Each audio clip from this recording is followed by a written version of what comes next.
Yaklaşık ben 15 senedir yoktum. Ben son 6 senedir Kızıltepe'ye geldim. Yalnız bu TEDAŞ'ın rezaletini artık birileri bir dur demesi lazım. Yani bir tek ben değil. Mağdur olan bir halk ben tek değilim. Bu Kızıltepe'nin genelinde yapılan bir şey. 18 Aralık'tan 2 gün önce bana ceza geldi. 2850 lira. Gittim cezamı yatırmama rağmen 3 gün elektriksiz kaldım evde. Yalnız ne olduysa o cezadan sonra ayın 18'inde bana bir fatura geldi. Ondan sonra 6 gün sonra ikinci fatura geldi. Cezamla 2 fatura yatırdım. Bu cezaları yatırdıktan sonra 7 Ocak'ta bana bir fatura daha geldi.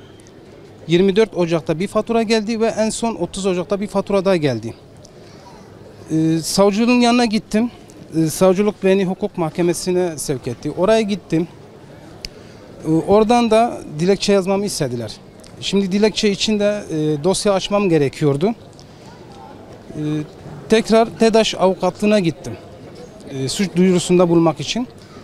Dilekçe yazdırdım.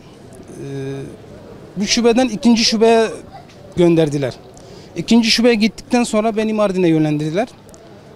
Mardin'e gittikten sonra tekrar Kızıltepe'ye gönderdiler.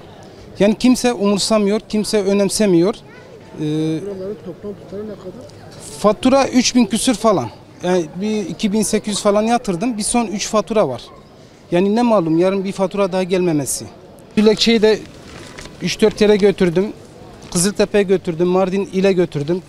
Kimse dilekçeye bakmadı bile. Artık bu zulme birilerinin bir son demesi lazım. Yani benim gibi yüzlerce halk mağdur durumda. Benim kiramın 2 katı elektrik geliyor. Yani bence bu bir zulüm.